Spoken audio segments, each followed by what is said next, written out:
ఇంటికాడ వారం రోజులు లేకపోతే ఇల్లు ఎట్లా అయిందండి చూడండి. కర్రగా అంతా కాళ్ళ కట్ట నల్లగా అంటుకుంటుంది.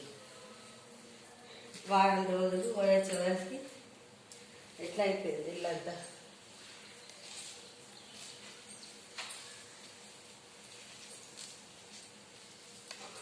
బాత్రూమ్స్లో నిన్న బాత్రూమ్లు అన్నీ కడిగేసిన. వచ్చి చూసేసరికి ఎంత గలీజ్ అయిపోయింది అనుకుంటున్నారు. చూడబుద్ధి కాలేదు మొత్తం.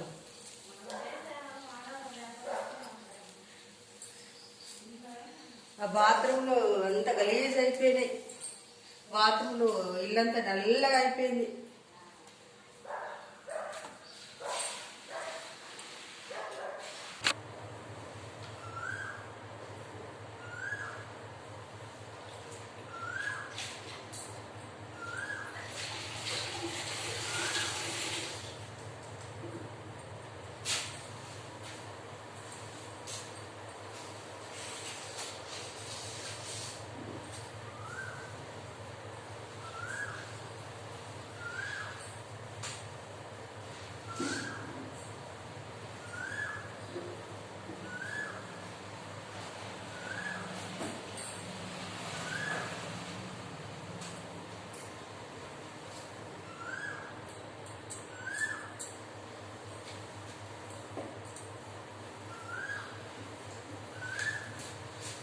ఇంటికాడ ఆడవాళ్ళు లేకుండా ఎంత గలీజ్ అయిపోయిందండి. చూడండి ఇల్లంతా గలీజ్ అయిపోయిందండి.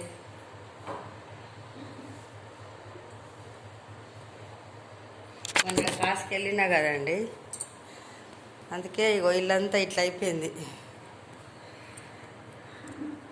ఓకేనా ఫ్రెండ్? మీకు నచ్చిందా? నచ్చితే లైక్ చేయండి, షేర్ చేసుకోండి, కామెంట్ చేయండి. ఇగో మా ఇంట్లో కిరాయికి ఉన్నామే మొత్తం అవి బొంతలని విండెత్తుంది. ఇక నల్లగా అయిపోయినాయట. ఆమెకు ఇవ్వడం బుద్ధి కాలేదట. ఇది పైప్ మీద వేసినాయి. ఎండకు పైపులు వలిగిపోతాయి కదా. ఇగో నేను నూకేసి నీళ్ళని అల్లి నీట్గా వేస్తుంది ఆమె. మా ఇంట్లో కిరాయికి ఉంటారు వాళ్ళు. మంచిగా వేస్తుంది పైన. ఆమె మంచిగా వేసుకుంటుంది. చూడండి అన్నీ సిద్ధగా చేస్తున్నది ఆమె.